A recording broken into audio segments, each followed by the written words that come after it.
Raebareli Congress party की high profile seat है और कहीं ना कहीं इसको गढ़ भी कहा जाता है।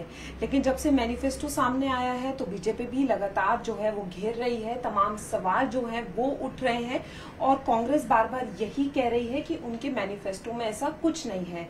लेकिन इन सारी बातों के बीच एक मामला ऐसा है जो खुद निवासी है रायबरेली के और उनके साथ भी एक ऐसा ही वाकया हुआ है। तो मेरे साथ एक ऐसी शख्सियत है जो खुद एक मशहूर शायर है। तो मेरे साथ कुंवर रंजीत चौहान जी हैं और इनके पास भी एक पुश्तैनी जमीन थी, उस पर कब्जा हुआ है और सीधी बातचीत करेंगे क्योंकि ये तब हुआ जब कांग्रेस की सियासत थी, तब ये सारी चीजें हुई। तो सीधा बातचीत कर लेते हैं। जैसे मैंने मैनिफेस्टो का जिक्र किया, उसके बाद से लगातार ये कांग्रेस कहती आई है कि हमारे मैनिफेस्टो में ऐसा कुछ नहीं है। लेकिन अगर मैं आपसे बात करूं तो जैसे आपने बताया कि आपकी एक पुश्तैनी जमीन थी, उस पर कब्जा हुआ और ये तब हुआ जब कांग्रेस की सियासत थी। इसके बारे में थोड़ा सा दर्शकों को बताइए कि क्या पूरा मामला है। फरा, ये खैर इलेक्शन दूसरा है, लेकिन दूसरा मुद्दा है, लेकिन ये कहीं ना कहीं इससे मिलता जुलता नजर आ रहा है। मिलता जुलता नजर आ रहा है कि शायद यही रहा। ये जो के.एल. शर्मा साहब भी अभी अमेठी से कांग्रेस से कंटेस्ट कर रहे हैं, ये उस वक्त रायबरेली में सोनिया गांधी जी का प्रतिनिधित्व कर रहे थे। और जिन लोगों को वो जमीन हमारी जो ली गई 2002 में, मेरे जमीन फादर ने खरीदी थी, उस जमीन पर उसको अर्जेंसी रिवोक करा करके कि इसमें ट्रांसपोर्ट नगर बनना है, और उस ट्रांसपोर्ट नगर को ना बना करके वो जमीन ना मुआवजा दिया गया, ना अर्जेंसी रिवोक करने में ये होता है कि आपको 80% मुआवजा जमा करना पड़ता है और तब आप जमीन को ले सकते हैं। लेकिन इन्होंने तो हमको दिया नहीं। 2011 में इन्होंने हम मुआवजा ट्रेजरी में जमा कर दिया। 2014 तक जमीन हमारे पास रही। जब तक कांग्रेस की गवर्नमेंट रही, उसी के अंदर अंदर इन्होंने जमीन को रायबरेली डेवलपमेंट अथॉरिटी में ट्रांसफर करा दिया। फिर तब भी कमीशन के तहत और इसके तहत वो हमारी जमीन हमारे पास रही, लेकिन ये ली गई थी ट्रांसपोर्ट नगर बनाने के लिए, अर्जेंसी रिवोक करके। ट्रांसपोर्ट नगर आज तक वहां बना ही नहीं। एक दूसरी एकता विहार कॉलोनी दूर कहीं जाके बन गई। और 2023 में ये समझते हुए, मुझे ऐसा लग रहा है कि ये समझते हुए वहां एक एक्सीएन है एम अहमद करके, corrupt from all the corner, पूरी रायबरेली जानती है। वो एक एग्जीक्यूटिव इंजीनियर है रायबरेली डेवलपमेंट अथॉरिटी का। उसने अपने ही दूर के कम्युनिटी के बंदे को, मुस्लिम को, ये जमीन जो है दे दी। और ये इसमें हुआ हिंदू मुसलमान की इसमें दंगा हो, क्योंकि हम लोग उससे आते हैं कि इसमें दंगा होगा और जो है ये बीजेपी पर आरोप लगेगा कि उन्होंने दंगा कराया है। इसमें स्थानीय प्रशासन, डीएम हर्षिता माथुर, ये वक्त जिस वक्त वो हुआ है, कब्जा की गई, वो माला श्रीवास्तव वहां की डीएम थी, अब खनन की डायरेक्टर हैं यहाँ यूपी में, और पूजा मिश्रा वहां एडीएम थी। इन 4 लोगों की मिली भगत से उसको किया गया। बीच चुनाव में जब चुनाव वो हो गया तो डीएम ने 27 मार्च को, यानी मार्च में इलेक्शन डिक्लेयर हो गए थे, 27 मार्च को उन्होंने पोजीशन लेटर उनको दे दिया और उस पर धड़ल्ले से काम चल रहा था। एक आप जो है जब ये मामला उठा, ये इनहेरेंट टैक्स का, जब वो कह रहे हैं कि भाई मुसलमानों को दे बीजेपी। अच्छा, मैं यहाँ एक बात समझना चाहूंगी कुंवर साहब, जैसे आपने कहा 2014 तक आपके पास ये जमीन थी, तो 2022 तक मेरे पास ये जमीन थी। 2022 तक आपके पास ये जमीन थी। 2014 के बाद जो है वहां पर हम ये कह सकते हैं सरकार बदली, तो आप क्या आपकी मुश्किलें तब बढ़ी? क्या आपके लिए कोई मदद हुई, कोई चेंज आया? मेरी जमीन थी फरा, और मेरी जमीन रहेगी। वो तो मेरा कब्जा था उस पर।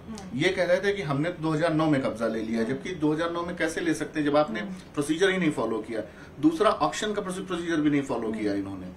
जल्दी से इन्होंने लखनऊ मेल में, जिसकी सर्कुलेशन 2000 कॉपी भी नहीं है, उसको करके स्पेसिफाई ना करते हुए कि कौन सी जमीन को नीलाम करने जा रहे हैं, 2 लोगों को बुला करके उसको नीलाम कर दी।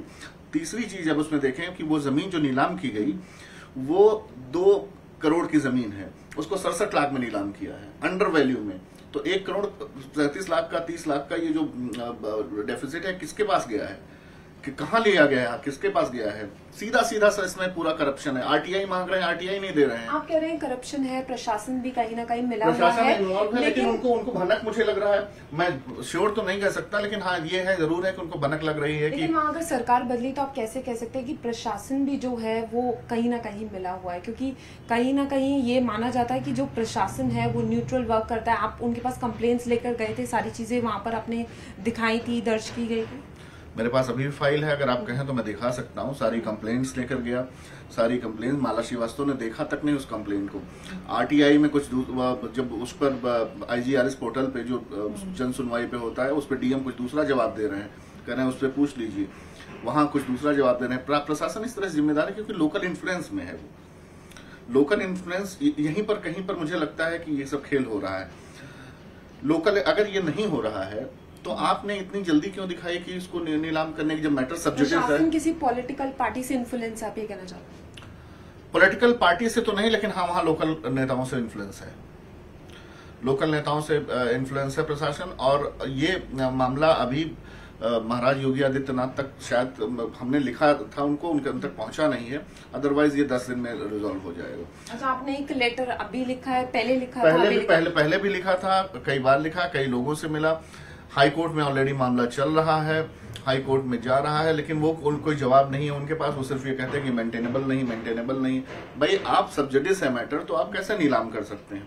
दूसरा, आप प्रोसीजर फॉलो आप नहीं किया है और उसकी वजह से आपने वो कर दिया है। अच्छा, वो आदमी जो आदिल नाम का, वो यही काम ही करता है जो है दूसरे की जमीनें लेना, दूसरे से वो करना, गलत लोगों से उसको कब्जा करना, इस तरह से अहमद के साथ मिल करके कई जमीनें लेकर के। एक उसका हॉस्पिटल चलता है, संगम हॉस्पिटल, विदाउट स्टैंडर्ड हॉस्पिटल चलता है, वहाँ रजिस्टर मेंटेन नहीं किया जाता, स्टाफ नहीं है, बेड्स नहीं है, कुछ नहीं है, लेकिन उसको धड़ल्ले से दिया गया है। वहां से एक डॉक्टर सलीम है वहाँ जिला अस्पताल में, डिस्ट्रिक्ट हॉस्पिटल में, वो ले जाकर के मरीज अपने ले जाकर के उसके यहाँ भर्ती कराते हैं और लोगों की मतलब ये हालत है वहाँ का। अभी बीजेपी ने एक बात पर भी जोर दिया, उन्होंने कहा कि मुसलमानों को जो है हिंदू लोगों की जमीन दे दी जाएगी। क्या आप बात से इत्तेफाक रखते हैं? क्योंकि आप भी कह रहे हैं कि जो आपकी जमीन है कहीं ना कहीं उस पर पूरी तरीके से इस तरीके से कब्जा रहा, तो इस पर आप क्या कहना चाहेंगे? क्या वहाँ ऐसी कोई स्थिति है?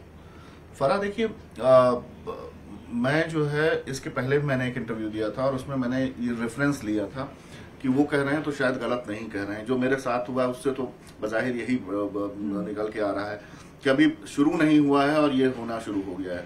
मुझे लगता है कि वो सही कह रहे हैं। अगर उस रेफरेंस पे, मेरे रेफरेंस पे बात की जाए तो बिल्कुल सही कह रहे हैं। जो अनुराग ठाकुर कह रहे हैं कि अगर आपकी बीजेपी आई तो संपत्ति मुसलमानों को दे दी जाएगी, तो हो सकता है ऐसा हो। कम से कम रायबरेली में तो है, ये करेंगे।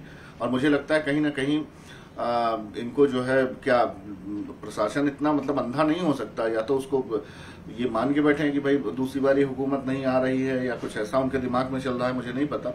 लेकिन वो लोग, रायबरेली में ये हुआ है और इसमें 4 लोग, मैं फिर से बता रहा हूँ, माला श्रीवास्तव, अहमद तो करप्ट अहमद है ही, पूजा मिश्रा और हर्षिता माथुर, ये चारों लोगों ने, अगर इन्होंने करप्शन नहीं किया है तो देखिए, पूजा मिश्रा और अहमद का तो करप्शन बिल्कुल बज़ाहिर बिल्कुल क्लियर है, लेकिन माला श्रीवास्तव और हर्षिता माथुर का इग्नोरेंस इसमें शामिल है। उन्होंने उनको सपोर्ट किया है और उसको फायदा पहुंचाया गया है।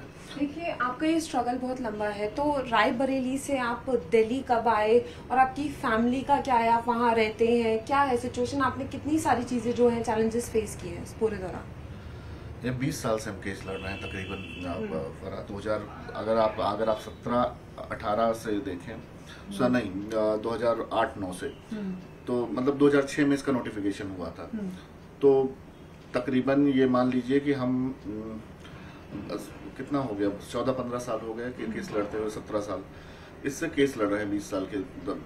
और रायबरेली से मैं मतलब अपने स्कूलिंग के दौरान ही मैंने रायबरेली छोड़ दी थी। उसके बाद जश्न अदब है, जैसे सभी जानते हैं, शायरी के बारे में मेरे सभी जानते हैं, तो मैं अपने मैंने यहाँ से निकल करके एक दुनिया में एक जगह है।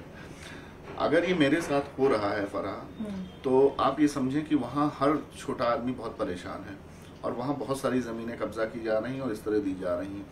लेकिन एक बार जो है प्रशासन उसकी जांच कराने के लिए तैयार नहीं है। किस इन्फ्लुएंस में जांच नहीं करा रहा है मुझे नहीं समझ में आ रहा है। मैंने डीएम हर्षिता माथुर ने मुझसे खुद कहा कि आपकी जमीन किसी ओस के एक्सीएन के सामने कैसे किसी को दी जा सकती है, लेकिन उसने जो लिख के दिया वही उन्होंने, जब हाई कोर्ट ने ऑर्डर किया था कि इसको मेरिट पे सुना जाए इस फैसले को, तो इन्होंने कुछ न करते हुए खाली ये बता दिया कि जमीन स्टेट में वेस्ट हो चुकी है। जमीन कहाँ गई ये कुछ पता नहीं, मुआवजा दिया गया कि नहीं। हाँ, मुआवजा 75,000 जमा कर दिया गया है। अच्छा, आपने लेटर का जिक्र किया, आपने सीएम को पहले भी लेटर लिखे और अभी रिसेंटली लिखा, तो क्या उस लेटर का कोई रिप्लाई आया था? और अभी आप किस तरीके से आपने उम्मीद बांध रखी है, क्योंकि लड़ाई आपकी काफी लंबी है, काफी टाइम से आप लड़ ही रहे, क्या आपकी एक्सपेक्टेशन, आपने क्या सोचा कि आगे आपने क्या प्लान करेंगे? देखिए फरा, जमीन अगर हमारी है, सच मेरे साथ है, तो जमीन तो मिलेगी मुझे। लेकिन बस एक ये है कि उम्मीद ये है कि लेटर मैंने सीएम को लिखा, सीएम उसका संज्ञान ले भी रहे हैं, वहां तक पहुंच भी गया है। लेकिन बस सिर्फ ये है कि चुनाव के वक्त तक जो है थोड़ा सा ये चल रहा है, तो लोग वो है।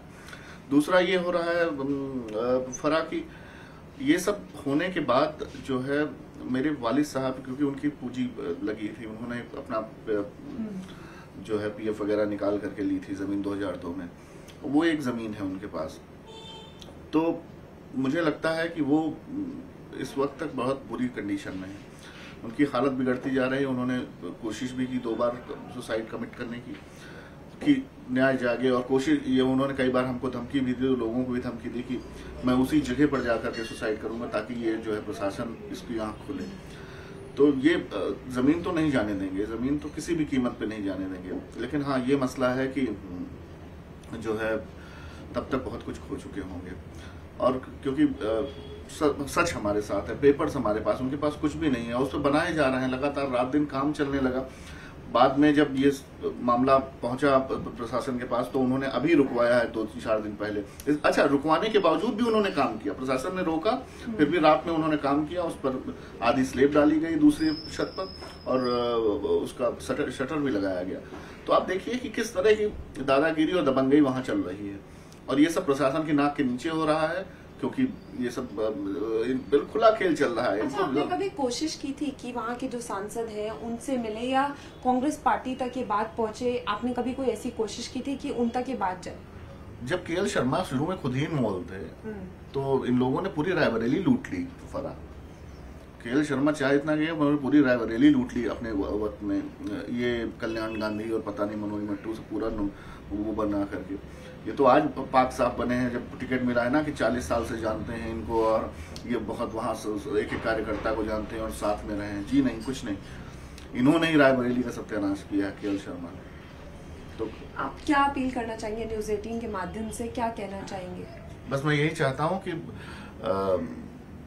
जस्टिस शुड प्रिवेल, न्याय मिलना चाहिए। हमारा ऑलरेडी कोर्ट में केस है, और डीएम उसको जो है उसका संज्ञान लें और इन के ऊपर कार्रवाई करें। ये एक्सीएन को तो पूरा वो कराएं, एक्सीएन पे कार्रवाई करें, आदिल पे कार्रवाई करें, उसके हॉस्पिटल की जांच कराएं। लोगों के साथ खिलवाड़ हो रहा है, वो सलीम को बर्खास्त किया जाना चाहिए, डॉक्टर सलीम को इमीडिएटली बर्खास्त किया जाना चाहिए, और पूजा मिश्रा को भी उसकी सजा दी जानी चाहिए। माला श्रीवास्तव और ये हर्षिता माथुर, इसका अगर ये इन्वॉल्व नहीं है तो इसकी फेयर जांच कराएं।